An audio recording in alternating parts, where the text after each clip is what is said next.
Are we live, Joe Bob? Yes, I do. Okay, great. LaLa's Wine Reports. We are back. So, ladies and gentlemen, I was quote unquote out of the office last week when Miss Pinot Noir was live with us. Can I just say, I was not sick. She scares me. Pinot Noir, I love her to death, but every time I have her on my show, she's very rude. She's rude, people.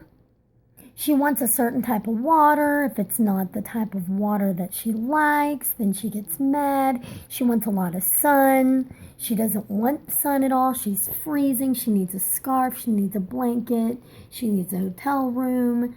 Then she doesn't like it, so we have to transplant her to another hotel room. My gosh, I couldn't do it. Thank you, Joe Bob.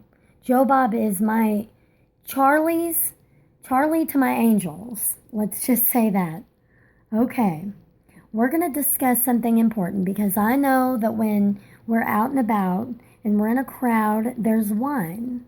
You have the little man with the tray and he's like, what would you like today? And, you know, it's red or white normally, sometimes rosé. We all gravitate towards her because, God bless, she's delicious and we know what we're getting most of the time. So these are your 6 noble grapes that I wanted to go over today. The green right here represents your white wines, whereas the purple here represents your red wines. Now, your 6 noble grapes primarily stem from France. However, right here, the Riesling, that's going to stem from Germany.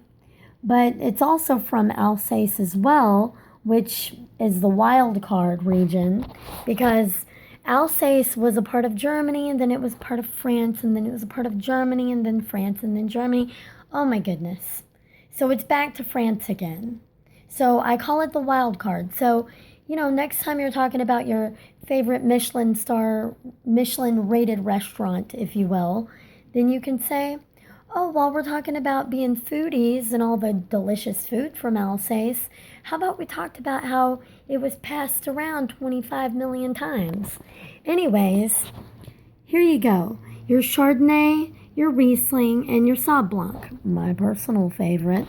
Sauvignon Blanc, she is racy, she is wild, she is down for a tango at any time. She will dance, she is not a wallflower. Over here you have your Riesling. Riesling, what can I say? I can't say enough about it. It is, well, a good Riesling. It's hard to harvest, it's hard to grow, a lot like Pinot Noir. Once you get a Riesling that is delicious, it'll change your life. It's mind-blowing. A lot of Psalms have on their forearm right there Riesling tattooed across it because it is the most prestigious wine, and it's focused all on terroir, and that's a big word you can use as being a new wine expert. Terroir, it's a sense of place. Terroir happens to the grapes, and it is everything that's going on in the ecosystem, everything that the topography, everything in the atmosphere and the microclimate, mesoclimate. I'm throwing out a lot of big words here, but they're geeky and I like them. So, with that said, you have your Riesling, and Riesling's a princess.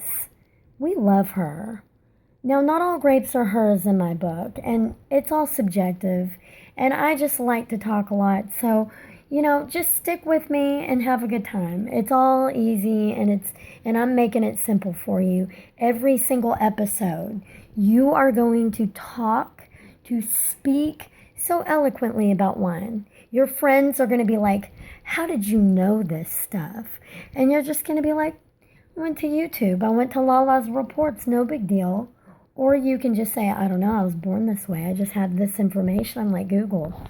So, Sauvignon Blanc, Wild Lady, actually means white savage. True story. Chardonnay, she is Republican. Chardonnay is grounded in her roots. She knows who she is. Even though she's from the old world, She's taken a liking to the new world.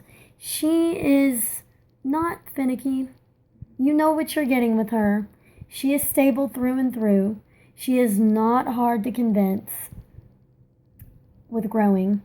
Then, of course, you have your Cabernet. Cabernet, to me, if it were a movie star, it would be George Clooney. I know I'm going back to the 90s here, but who doesn't love George Clooney? He's very masculine. He's the center of attention. He gets along well with the other grapes people. And then we know about Pinot Noir. Just Pinot Noir and Riesling, they should get married because everything has to be right. The growing conditions have to be right. But when they are produced the right way, by the right winemakers and by the perfect region with the perfect sun and the perfect slopes and the perfect climatic conditions, they are just stars. Beautiful. And then Merlot. What can I say about Merlot? I mean, Sideways about butchered that, but it's a precious little grape. It is the kid sister. Merlot is a racy, quick, tannic finish, but when you pair it with some cheese, it'll really surprise you, and it's pretty delicious stuff. It really is. I feel like Merlot you will always see at weddings. You will always see in the Catholic Church. Merlot is a crowd pleaser. And then you have those people that want to argue, and they just like to argue because they saw the movie Sideways. So anyways, the 6 noble grapes. Can you remember them? They're our best friends. We grew up with them.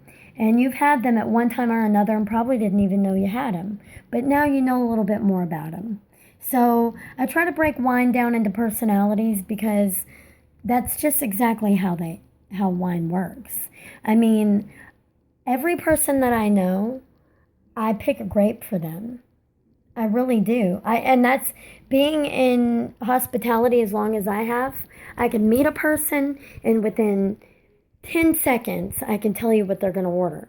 I've been wrong before, but 9 times out of 10 I know, because after a certain amount of time, you realize people are a lot like the wines that they order. I like Sauv Blanc, I said it. I like to dance, I said it. So enough about me and enough about wine. I hope everyone's doing lovely. I am a reporter of wine. I'm coming to you live from Dallas, Texas. I'm always here. Leave me comments. Please like my Facebook page.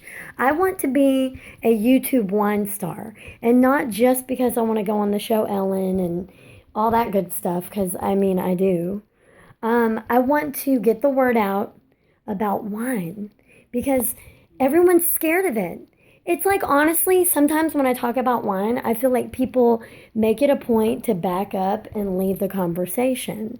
And I was that person. I, too, was scared to death to talk about wine. It's very intimidating. Do not be afraid.